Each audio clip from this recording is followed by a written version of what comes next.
On this episode, I'm an opener. Going to tell you all about that. And then I'm going to do a Q&A. We posted about a Q&A on the pod Instagram page, and we got some great questions. I haven't looked at all of them yet, but I'm really excited to give some answers because of the few that I looked at. I'm excited to talk about this stuff. Y'all asked great questions.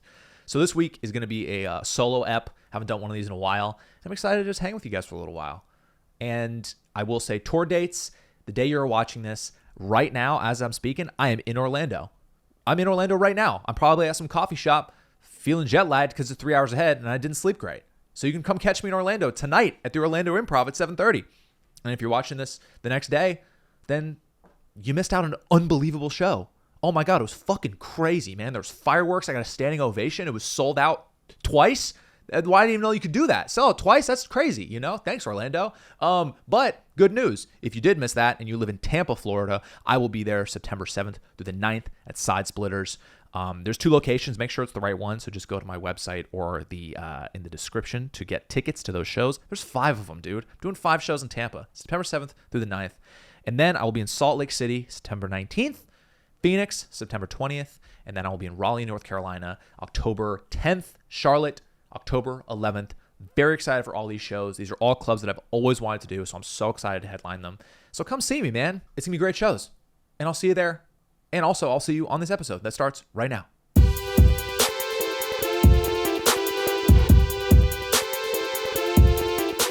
Well, here we are, man. Thanks for coming back. Thanks for listening. Thanks for watching. I hate doing the like and subscribe thing. I realized I haven't said that once this whole thing. I've done 4 episodes. Haven't once been like, smash the like button, subscribe to the thing, hit the bell, subscribe to the bells. I've never done any of that, but I feel like I should though, at least once. That like, please subscribe and like. And also rate the show on iTunes and Spotify, wherever you listen. The show's by the way, it's all on Google Podcasts now for all you Android people that don't use Spotify or whatever. So Android people should be good to go. But yeah, dude, rate it and like it and do all that stuff. All that stuff helps a lot. So if you're already watching the show, just do that real quick. I'd really appreciate it. And so yeah, dude, here we are, and I'm tired. I'm groggy. You know what's annoying about that is that I slept like 8 hours last night. When you sleep for 8 hours and I'm still tired, I'm like, hey, I did it. I did it all right. I got all the sleep I'm supposed to. Why the fuck am I tired? Reward me. Make me feel better. But I'm groggy and tired and puffy. I'm like, why am I even... I slept at home. Slept for 8 hours. I should spring out of bed like Mary Poppins. But nope. I'm lagging right now. So, had a lot of caffeine. I'm trying to lock in for you guys right now because it's a solo pod. So you're going to hear a lot of just me, you know, in my beautiful voice. But it was a fun week. I had a fun weekend. I had a very interesting weekend. It was the first time I was an opener. So, a little backstory here. The guy that I've opened for the most on the road is my buddy Michael Blaustein. If you have any sort of social media and you like stand-up, I'm sure you've seen him and or follow him. He is not only one of the funniest comedians out there working, he's also happens to be one of my close friends. And he was one of my like first actual like real friend that I saw like blow up. I've had other friends like Trevor Wallace. You know, he was my probably like one of the first dudes I met in LA. We both moved here around the same time, and we've been friends ever since. But I was never super tight with him. But it was enough when he blew up. I was like, holy shit. But it was different when Blaustein blew up because that was like a real close friend of mine. So watching him blow up, I felt like this sense of pride and excitement because I was watching, you know, the Instagram stories and stuff and watching him these sold out shows. And it was so exciting, man, because when you're really friends with someone, there's no sense of like competitiveness. There's no jealousy. It's more just you're like, man, this is you know how much it means to them because you know them as a person, if that makes sense.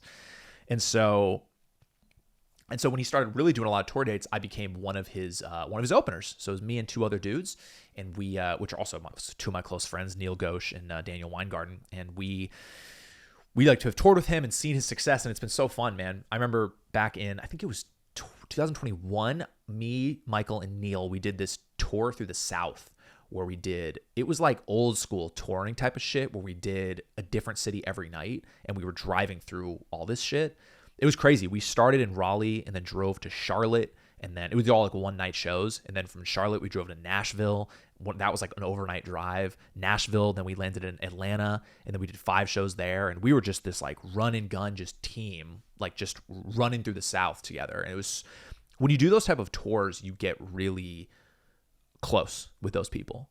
Even whoever I bring now as an opener or whatever, you just become closer with them because you're traveling together, you're staying in the same place as them, you're eating meals together, you're just kind of inseparable. And hopefully you bring people with you. That's why you got to bring someone you're very close with, because you really are attached to the hip with them. And so we just forever became bonded after that tour. And I was lucky enough to still tour with Michael, and he was now getting to the point where he's just like selling out weekends, and which is, to me, like, that's kind of the peak as a comedian. I think other people have peaks of like, I want to do a theater or an arena or, Kevin Hart shit. For me, man, if you're able to sell out a weekend, that's the best, dude. 5 shows selling 1,200 tickets. That's just like, oh, beautiful. And so he's at that point right now, and it's so fun to watch and be a part of it. We've had some great times on the road together, man, because usually lately we were doing 2-man shows, which means like, I'll go up and do like 20, 25 and then bring him up, and that's it. And we did that for a while until the point that once I signed with WME, we were like, my agent and I agreed. We were like, I guess I should probably transition away from opening. She was saying things like, I'm pitching you to these same clubs as a headliner, so maybe a little weird to also have you opening. So, and I agreed. And so I kind of wrapped up my opening tour life with Michael, and also didn't expect to be as sad as I was. That's what was crazy. Is I remember I did the road with him a bunch, and I did Omaha with him. I think it was in May, and the last night of that was like for real sad, because we kind of closed the chapter on this experience. It felt like camp was over. Because, not only is it fun just touring and doing these amazing shows, but just spending that much time with one of my best friends in all these different random cities. We're walking around Des Moines, in the middle of nowhere, getting coffee, in Omaha, laughing in this giant backyard. And just, those are such great experiences for me. So I remember that last night, and even the few days after, I was like legit sad that chapter is over. And so cuts after that, I started really, doing all my tour stuff, and it's been amazing.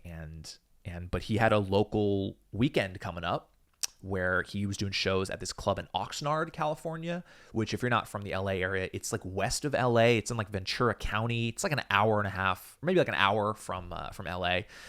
And so for that, I was like, well, shit, I would love to do these shows, because I don't have to get on a flight, just pop over. And that's what I did. So I rolled with Michael, and we did Levity Live Oxnard and did 4 shows.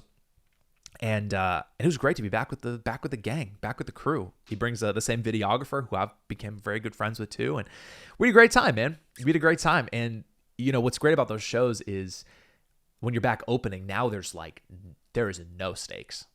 I can go up there and do whatever. But also, like, I got to be funny, because I could gain some fans there, and you want the club to like you, but still there's just no pressure. There's no nerves. It's just go out and have fun and do stand up, right? And I went with the intention also of doing new stuff and working on stuff, because I was like, oh great, again, low stakes, not my shows. I can take a few risks, work on some stuff.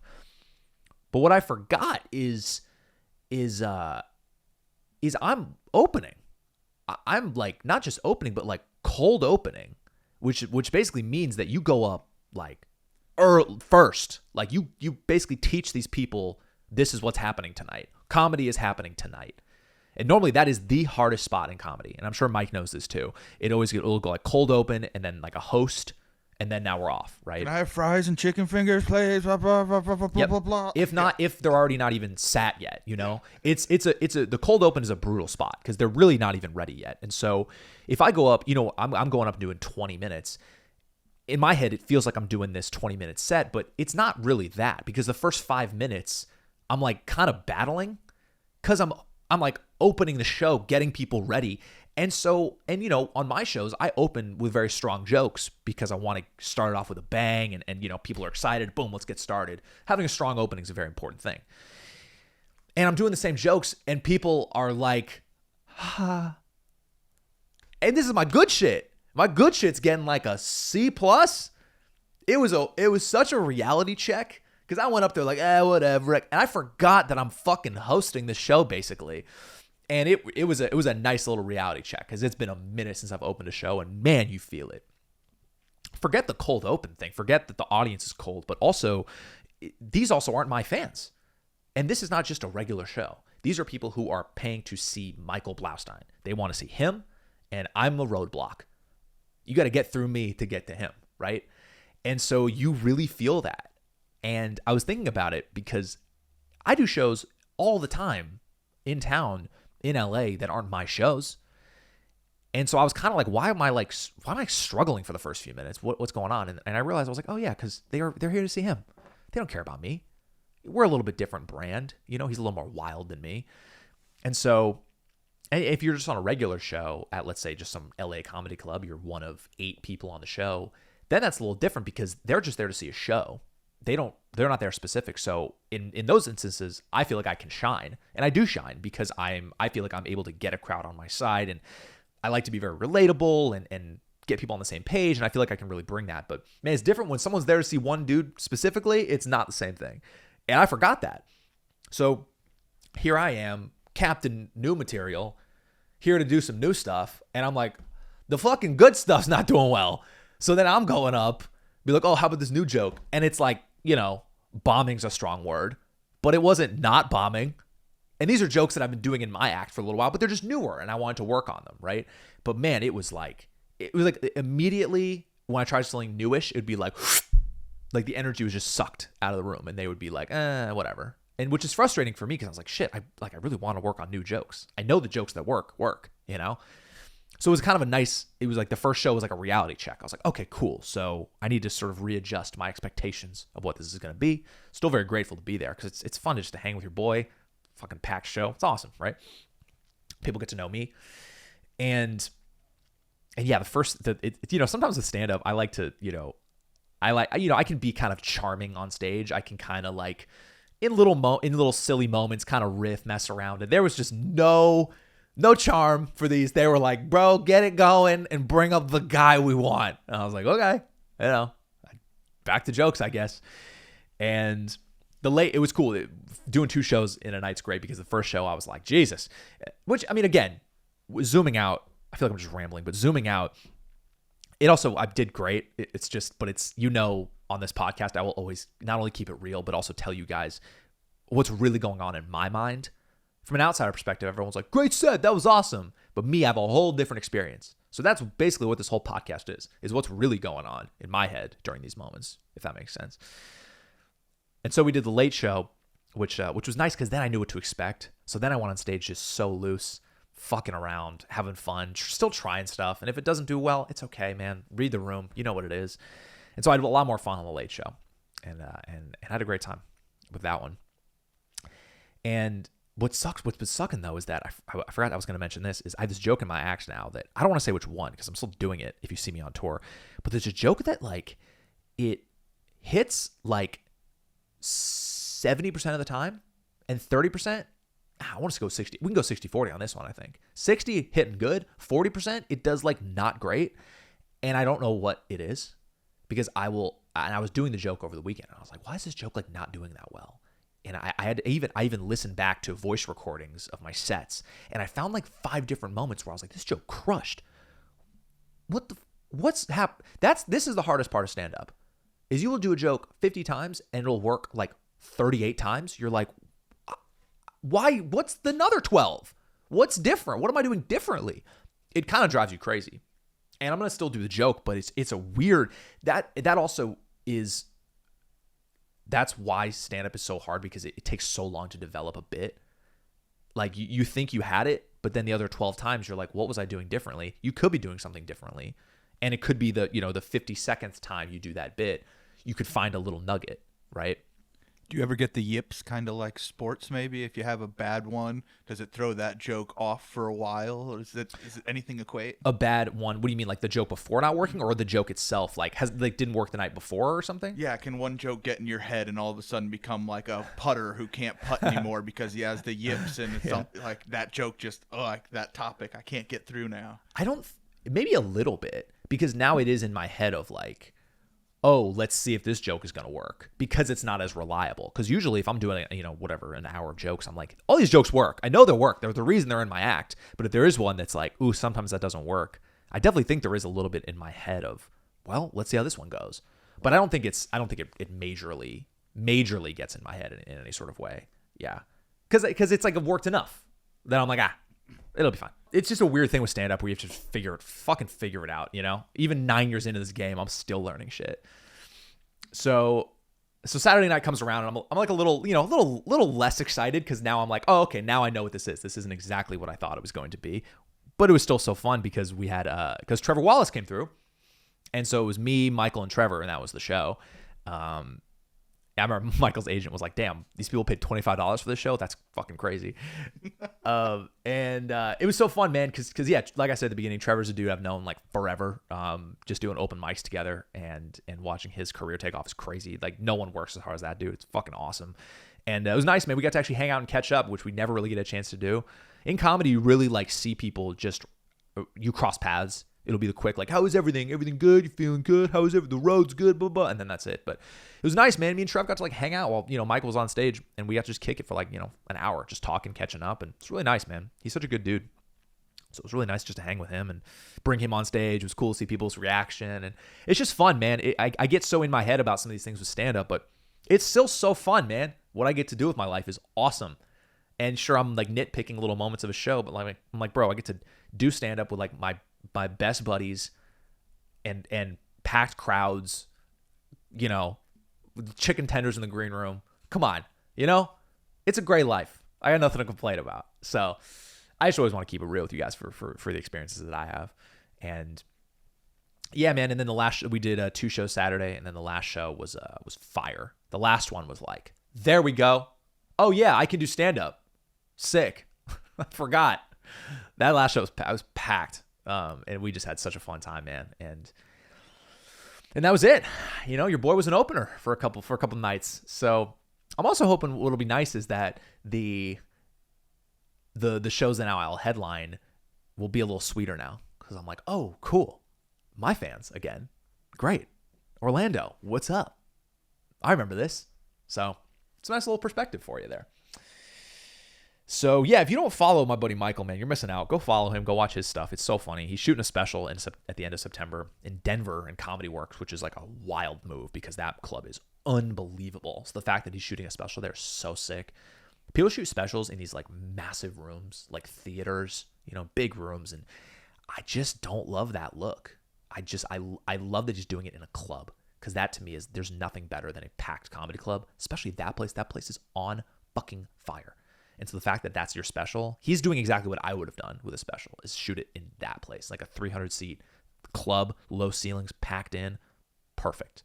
I think that's awesome. So you just said all of my fears from the production side.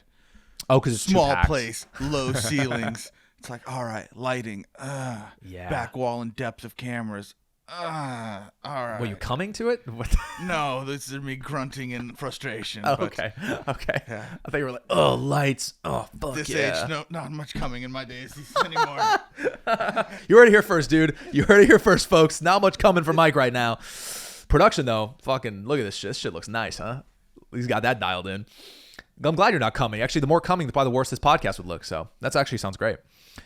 On that note, let's take a quick break. And you won't even know, by the way. There's no break for you. It's a break for me real quick. It's going to fade in, fade out. We'll be right back, and we're going to do the Q&A. We'll be right back. It's Q&A time. And you guys submitted some great questions. We're going to do this kind of every once in a while when it makes sense. I got some great questions that it actually made me think like, wow, I should have talked about this earlier. So I'm glad you guys brought the heat with these questions. So here's some good ones we're going to start with. These are kind of, I put these two together because these are kind of early on in my stand-up career questions. So these are good. First one is, I'm going to keep these anonymous because we don't need to know who they are. What made you want to pursue comedy? It's a great question. When I was growing up, I knew I wanted to do something in entertainment. I think when I was a kid, I always wanted to be an actor and like a director. I just was obsessed with movies, the behind the scenes aspect. I loved acting. I loved everything that came with it. I always fantasized about being like a talk show guest, giving an Oscar speech, all those things were the things I like dreamed about when I was a kid. And so I knew I wanted to be involved in entertainment in some capacity. I just didn't really know in what way. And, for acting, it was kind of like, do I go to like theater school? What's the, what exactly should I do? Do I go to film school? And stand-up was never really a thing that I was thinking about doing. despite being like a huge fan of stand-up my whole life.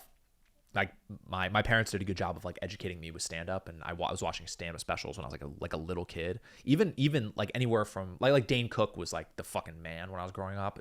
He was just everything for us. But I was also watching specials from like Richard Pryor and like Mitch Hedberg. Birbiglia was a big one when I was growing up. So these are just people that I like loved stand up when I was a kid. Even I remember middle school acting out like Dane Cook bits for my friends. And I was not like the class clown. I was a pretty shy kid, but I like loved stand up so much, and I loved replicating the jokes and their act outs, and I was so into it. But I never really thought of it as an actual thing I would do. I figured I'd more be like an actor or something like that. And then I had an English class senior year of high school where I had this kind of this like avant-garde teacher who's kind of Dead Poet Society, like, oh no, I'm gonna do this different, let's get on the desks, let's slam the books down, or what, he's one of those type of dudes. And he had us do this project called the Challenge Project. The idea of the project was basically do something that challenges you. And most kids in the class, I mean, we were 17 years old at the time, 17, 18. And at this point, people mostly chose like, oh, I'm gonna go camping in the woods for a night, or camp in my backyard for a night. Woods is I don't think they're going fucking 17-year-old kid. Bye, mom. I think they're more so in the backyard. It was a cook dinner for myself every night for a week, things like that. Or maybe walk to school and it's a long ways away, things like that. And for my challenge project, I actually picked I'm gonna go do stand up at like an open mic. And again, I was not like the class clown, so people when they heard that were like, huh? You're going to do it? And I wasn't like, people knew I was like, kind of funny and sociable, but it was still like, whoa, you're going to do that? That's crazy. And sure enough, I went to, I grew up near San Francisco, and I went to a San Francisco little kind of open mic spot called Brainwash, which I think just closed down recently. It is an open mic and a laundromat. and so literally it's like a room gets packed, and then like it's like right next to just a bunch of washers. So Brainwash, it's a cute name, but it was for real laundromat. And so I went and just did an open mic, and my parents came, and it was I blacked out. It was the most nervous I think I've been for anything. It was so intense. I think I did like 3-4 minutes. And I like did it, I did it. And I think my classmates were super impressed. And so I was 17, I did my first comedy set. And then I didn't do it again. I didn't like get like, oh, I got the bug, I'm ready, let's do it. I still was like, oh, I need to go to school and do all this stuff. I ended up going to film school, because at theater school, I was like, I don't know if I want to be just like a struggling actor waiting tables. To me, I would, let me do like the production side of things so I can maybe get a job within the industry and then kind of get in through that way. Which then having, and I know Michael will agree with me on this, but then going on in production and working on film sets, this shit is not as glamorous as you think. It is brutal. It is like 15-hour days. Like you're not really doing anything most of the time. You're just sitting around, especially as like a PA, which is like, that's how you would start as a production assistant, where you're like getting people coffee and picking up tables and just random shit, which is cool to do that. And that's how you got to do it. But I was like, I ain't trying to be in this world. And then the sudden 40-minute CrossFit section of carrying shit to set up a lunch or tear down a lunch or help the grips. Yep. You're doing that. You're just like, you work your fucking ass off for like 15 minutes, and then you sit in there and do nothing and eat bagels for 15 hours. And I was like, this ain't for me. I'm not, I did it a few times. We're not doing that. And so I went to film school in Chicago, and I did another open mic when I was 19 at this place called Comedy Sports. I did it again, and still never really got the bug. I was just kind of like, it was fine. It was, I don't know. And then 2 years later, I was living alone in a studio apartment, and I was 21. It was my last year of college. That's when I was like, okay, let me like try this again. And I started listening to comedy podcasts a little bit, hearing more about stand-ups and their stories and how they started. And I was like, man, I think I should just go for it. And then I did one, and I was like, okay, cool. Let me do it again. And then I did it again the next night. And then I was like, oh, cool. Maybe I'll just do it again. And then the third night, and I did it, and I got some laughs. I was like, well, I think I'm just going to do this. And I just never stopped. And that was 9 years ago. So that was basically how I started. And I think the big thing was that the highs of what stand-up is so great that it was that carried me through the lows. because stand-up is so depressing at times, especially at the beginning, because you are just bombing. And the high moments will keep you sane. You're like, oh, remember when I got a laugh 3 nights ago? That was nice. I'm going to try to chase that. I want to get back to that thing. And this leads me to actually a great next question. The next question we got was, what was your first ever stand-up routine about? I remember the first stand-up set. I actually remember some of the jokes that I told, and I don't even remember how I told them, but I do remember the first joke I told. It was something like this. I said, my name is Will. I'm 17 years old. I like doing stand-up. It's a fun hobby, but I've actually been standing up professionally since I was about 1 year old. Cute, silly, not really much of a joke, but it was enough that people were like, oh. And I actually told that to my classmates, because one of them was like, after I told them about the project, they were like, tell me one of the jokes. And I was like, Jesus, terrifying. And I kind of said that joke, and they all laughed.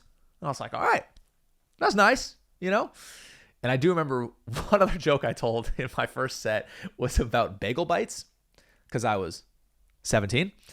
And the joke was something along the lines of you can go, when you go to the store, you can either get like 9 bagel bites or 40 bagel bites. There was nothing in between. So you're either, by the way, I'm not like, hey, this is a funny joke I'm like doing on the podcast. This is like what my 17-year-old brain thought of. It was essentially going to the store like, oh, I could use a bagel bite, or like bursting down the door like, give me a fucking bagel bite right now. That was the idea of the joke, which is, I can imagine doing that now. But if you're asking what my first routine was about, it's basically about bagel bites, which kind of makes sense. And yeah, let's go to a few more questions here, because I want to do those first, because that was a little origin story. Let me see here. Let's now transition to this. So I'll save the kind of quick ones for the end.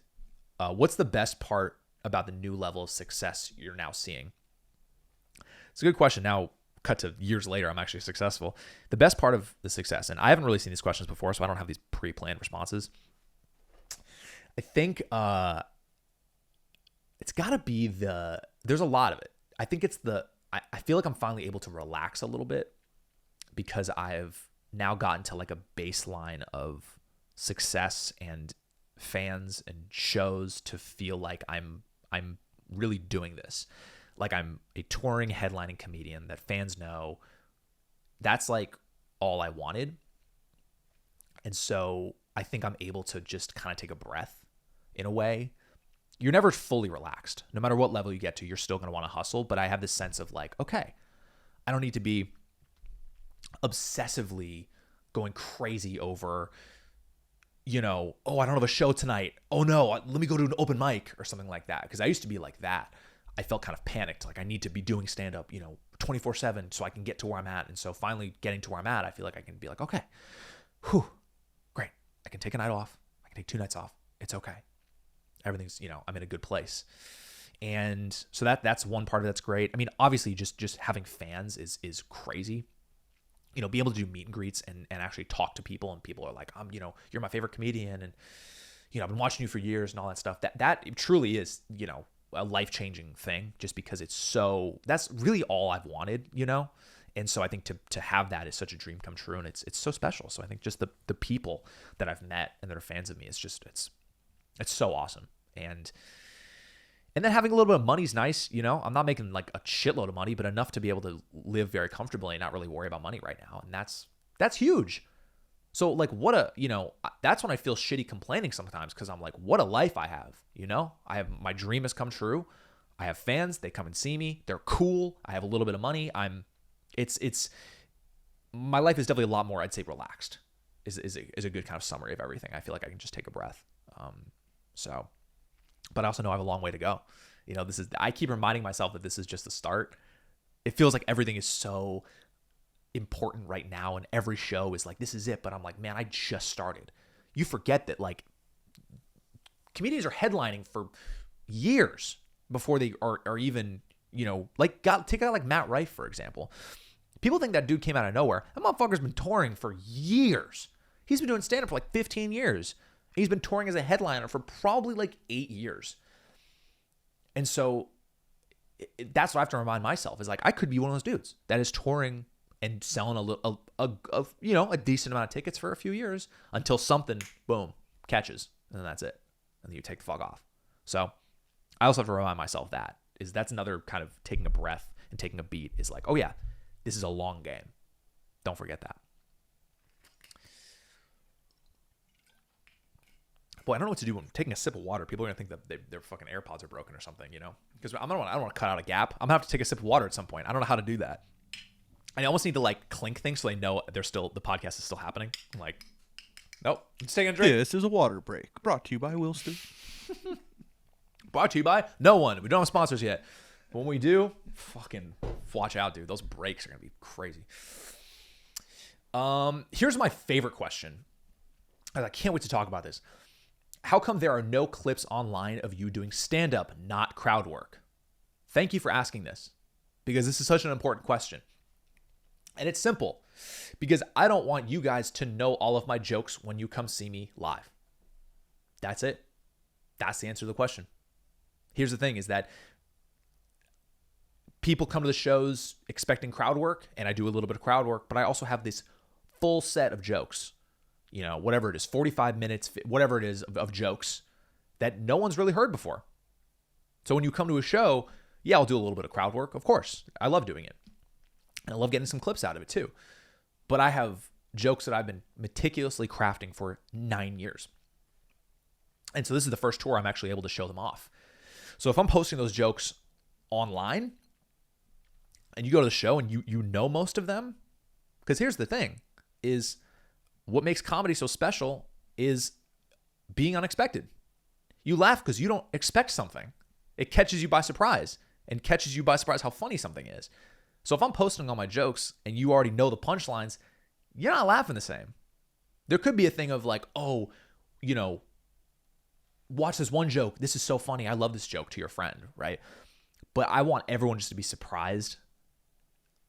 I will say there is a part of me that does want to put out a few jokes, but you know, I'd rather do it in some sort of special or some sort of, you know, what I'm planning on doing within the next, whatever, you know, as soon as it makes sense, is to put out like a 7 to 8 minute kind of special thing.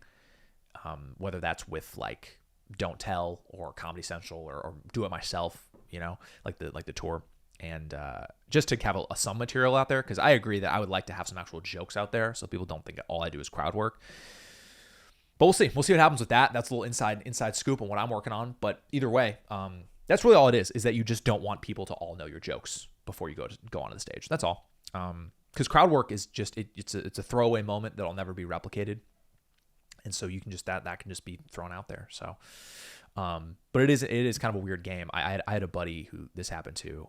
That he did his sucks. He did his first headlining show at a club. I'll keep everything anonymous, but he had a dude in the crowd who would yell out the punchlines to his jokes because he saw him on TikTok.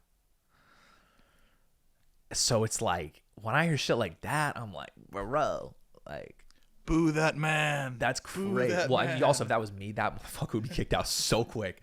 But it's hard if it's your first headlining show. You don't even know what to do. But that's like all of our fears is that everyone's seen those jokes, you know, and they're yelling shit out or just messing the whole show up. So really it's just to protect the integrity of the show and the hour of jokes is to have you guys not see them yet. Which to me makes it fun because when you go to the show, you're like, cool, I'm about to get a bunch of jokes I've never seen before. That's awesome. Which also presents a little bit of pressure when you go back to a city because you also want to still give some new jokes since the last time they saw you, you know? It's all about the kind of retention, and if people come back and see you, you know, you got to give them something a little different. So there's a lot goes into it, but truly, it's just the crowd work is just to get people to know who I am and that I'm funny without giving away my whole act. Can I have a follow-up question to Please. That? Once you put your material out in a special, do you feel strange doing those same jokes at a club where your fans have clearly seen this most likely? Yeah, I mean that's such a great follow-up because that's the whole thing is that when you drop a special, burn that material. That material's gone. Because, you know, I think if someone sees your special and they go see you on the road and you're doing the same jokes, they're going to be like, oh, that's all he does, I guess. He just has these jokes. I'm not going to go back a third time because I know what he does now.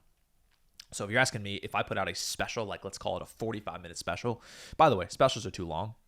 I'm just saying that right now. An hour special, too long. If I do one, I'm talking 30, 40. Hours too long. I don't need an hour. We don't need an hour. No one's watching an hour stand-up. It's too long. But if I put out that special, and when I put out that special, all the material's gone. The second that hits the interwebs or the Netflixes or the whatever the fuck's gonna happen when I put out a special, the material's gone. But it's also tricky because same thing of, let's say I do a 8-minute special. Am I gonna burn those jokes? Maybe, probably. I probably will, because it'll be jokes that are older that I've been doing for a long time. I kind of already know what the set would be, and those are jokes I've been doing for years. So it could be a sense of kind of relief that I can kind of put those jokes away. I can close the chapter on those jokes. But it's hard because those are a part of the hour, and so there's some callbacks. There's some, it's a certain flow to it that I would lose. So I'm still figuring that out. But I think the rule of thumb, though, is if you put jokes on a special, those jokes are donezo. Next question here. Here's a good one. Asking here. This person actually DM'd the account. Asking here because I need more words. LOL. From a straight comics perspective, how can I enter the comedy world without being labeled just another gay comic? I want to relate to more than just my own community. Cool question, man. Well, as a resident gay comedian, I can say no. That's what the internet thinks. I think the key for this one is that you can't really control how people are going to perceive you. You got to just be yourself. If people label you one thing, I think that's kind of out of your control. I think you have to just present the most authentic version of yourself as a comedian and what you find is funny, and present yourself in a way that you like, which may take a while to develop. Finding your voice on stage, that's a big part of it. And you may not know kind of who you want to be at first, which is okay. And so I think you start to, once you just start doing it, you'll start to kind of learn who you want to be on stage. But I wouldn't worry about how people are labeling you or how people are viewing you. I mean, you want people to think you're funny. That's really the most important thing. And I think this is a totally valid question.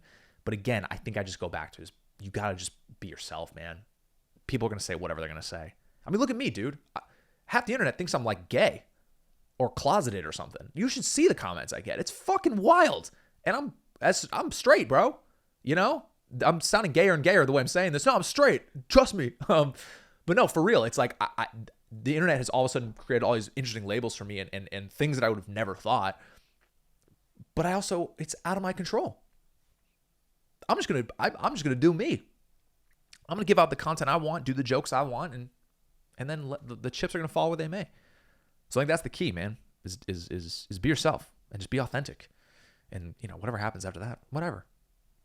I think it's interesting to keep in mind those things and how people are viewing you, but also again, you have no control over that. So just do stand up, man. Just get on stage and talk about what you think is funny and be yourself, and then just play it by ear. Here's a quick one. When you come into the Milwaukee Improv next, love your work. I did that I was there in April, so it's gonna be a little while. And that is the show also that happened with the shoelaces, the shoe incident, calling it Shoegate. That happened at the Milwaukee Improv. And I'm gonna have a whole segment about Shoegate coming up here in the next couple episodes. I think Kaylee's probably gonna come on. We're gonna do a whole deep dive on what happened with Shoegate, because that still is the craziest. That's the most hate I've ever gotten on the internet. So pretty excited to talk about that. Talk about being perceived how you didn't think you were going to be. Holy shit. That's like the perfect examples. I put out a clip that I'm like, oh, people are going to love this clip. This is going to be great. And everyone's like, fuck you. I'm like, all right, well, oh, and you're gay also. I'm like, all right, I'm just done trying, I guess. I'm just going to keep fucking putting out whatever. But I'll be back though. I love that club. The fun fact, the manager of that club, Jake, has become a good friend of mine. So I definitely will be back. I love it there, man. Brookfield, shout out. Love that place. Quick one here. Target or Walmart? Target. It's not hard. It's an easy pick. I'm all Target. I didn't grow up going to Walmarts. I don't even know where Walmart is. I'm good, man. Target. All day. That's all. That's the answer to that question. When are you going to post clips from your Minnesota show? Another great question. Mike, I'm going to pull up a picture here for you guys to see. So I did this show in Minneapolis. I'll tell you when to cut to it here, because I'll give some kind of backstory as I take a sip of water. The episode's not paused. I'm taking a sip of water. So my Minnesota show, or Minneapolis show rather, it was one of the Just Us tour dates where it was all indie. I just rented a space, found a space, and did a show. And the tricky part about when I was doing that is that you just don't know the feel of the place until you get there. You don't know if it's going to be a weird vibe, too big, too small, how the seating is going to work. You just don't know. And I didn't have a lot of options at the time. And that's what's great about doing comedy clubs is there's no mystery on the layout or the sound or the lighting. All that shit is going to be pristine because it's built for stand-up. But the Minneapolis show I did was not. It was built for, I think, music. I got to say, man, I'm going to keep it real because that's what I promised to do on this podcast. That show was probably that was the toughest one, I think, of the whole tour, was the Minneapolis one. Which sucked because the crowd was awesome and people were so cool at that show. This is not a knock on you guys. The venue was tough, man. Everyone who ran the venue was so cool and so nice, and no one's fault, but it was just not a good space for stand-up. The stage was really high. The lighting was like not good. There was no like spotlight. It was just like a blue-red kind of ambiance thing. The sound was like fine. The space was way too big. So the laughter would just carry and it would just be like, ha. And so I never felt this kind of close connected show, which was actually a bummer because that was my sister lives in Minneapolis with my nephews and my brother-in-law, and that was the show they came out to. And it was like the hardest show of the whole tour, which is so frustrating for me, and it still bothers me to this day. But to answer your question, there were some really fun moments of that show, but that shit was work for me, man. That was a tough room. And not to mention, by the way, Taylor Swift was down the street. That didn't help either. I had to battle against T Swift. Guess who won? Not me. And let me just show you why I haven't posted clips from that show. Number one, sound isn't great. You can't really hear the audience very well because how big the space was. And also the lighting was not good. So if you want to cut to the picture now, this is basically what the footage looks like. Again, if you're listening, I don't know what to tell you. I'm sorry. The lighting's really bad though. That's for all you audio listeners. But yeah, so just not a great product. I don't really want to put out clips necessarily that look like that, but yeah, I will maybe eventually. There was a pretty wild moment that happened in that show. Actually, there was this guy who I was asking what his job was, and he like gave me I think he was like a weed farmer or something, and it was kind of funny interaction. And then later in the show, he almost like raises his hand and he's like, "Wait, I forgot something," and I was like, "Okay," and he said, I don't know how he said it, but what it was he was like, I blackmail pedophiles.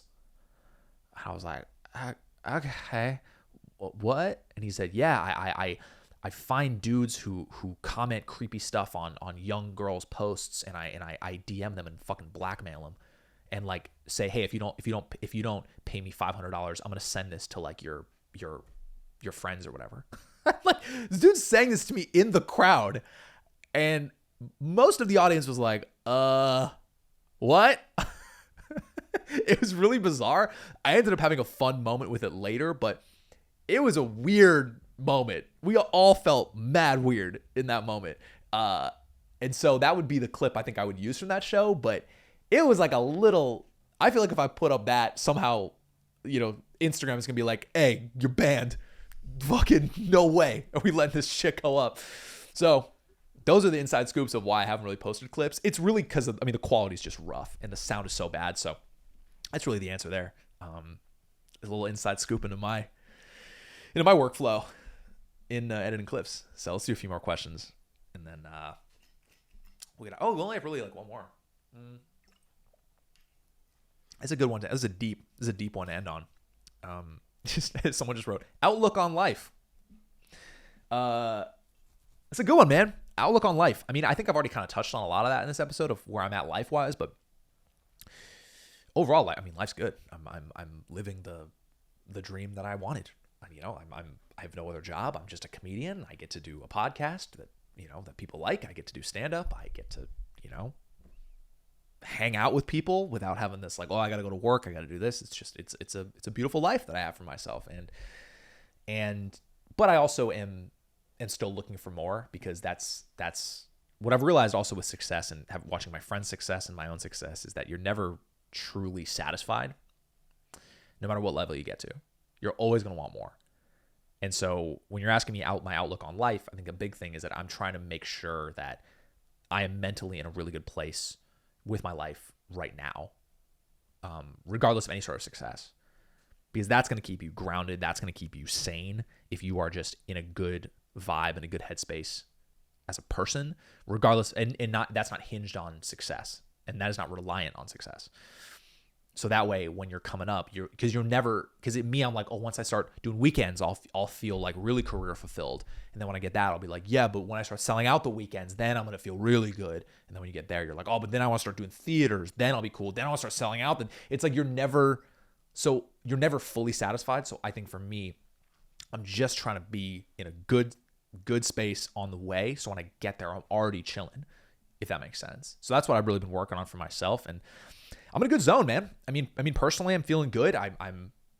Things are good in my life, in a great relationship. I have great friends. My family's healthy and happy, and I'm nothing to complain about. I'm the luckiest dude in the world, to be honest. I try to tell myself that every day. And I've also realized career-wise, I'm in an interesting place because I've now kind of realized because when I started the tour, I was like, I don't know how this is going to go. I don't know how many tickets I can sell. At first I was doing these Saturday night shows and they were, 300, 400 tickets. And then now doing these Wednesday, Thursday shows, I'm like, oh, cool, a little bit less. And I think now after close to 9 months of touring now, I've been able to kind of figure out, oh, this is kind of what I can do. This is a good baseline of what to expect for shows. It's pretty consistent now. Even with the podcast, I'm like, now I can kind of realize how many views this will get. And this is, I can kind of have a good handle on that. And what I expect to happen, we'll see, is that this is what my career is for the next year or two, and which is great. But I think what will happen is that something will probably take off. Some stand-up clip will go crazy, or maybe I'll get on a TV show, or let's say I put out that 8-minute special and it fucking goes off. Who knows, dude? This is a business of who knows. So what's cool about doing this podcast now, this is why I bring this up, is that doing this podcast now, I can get good at this, figure out what product I want to put out into the world. And then by the time my career takes to the next level, when something goes off and I move up, I will have already had this podcast cooking for a year or two. And I'm already, better at it than I am now. And so when people go to it, they're like, oh, wow, this is a great podcast also that he has. So I feel like I'm very happy that I'm doing the podcast now, even though it's not getting a lot of attention yet, because I'm developing this skill of being a podcaster. And it could be cool for you guys because you're watching the very beginnings of this, and not only the journey of the podcast, but it's just the journey of myself and my career. Because, dude, who knows what's going to happen? Who the fuck knows? Your boy could be Matt Rife in 3 years. I don't know. We both are the same attractiveness, equally, exactly. We both look exactly the same. We both look like AI guys. No, but for real, I'm just saying, like, you just never know. And so I think that's what's cool about life now, is that I'm like, cool, I'm in a beautiful baseline. I love where I'm at, and I have such a high ceiling that I'm so excited to continue to work and get better, and also just get better as a person too, because that's more important than anything. It's just that I'm feeling good as a person first. So great questions. And I think that was all the questions we had. Those are great questions. Those I think we'll do these Q&As every once in a while. So yeah, think of some more questions you want to send, and yeah, I think that's the pod. Next week, the plan is now, I'm going to do a recap next week of Orlando. I'll do the recap of Orlando, and I believe the plan is I'm going to have my buddy Nolan, who opens for me, come on the show, and we're going to hang out, and you guys can get to know him. And it should be a great, fun time. A lot of bits, a lot of laughs. It's going to be fun, man. So we'll see you next time. Again, if you can like and subscribe and rate and do all this stuff, I'd super appreciate it. I promise I'm not going to say that all the time, but I do want to say it just once, like, hey, please do that. Thank you so much. You guys are the best. And I will see you next week. Thanks to Mike for producing. We'll see you guys in a bit.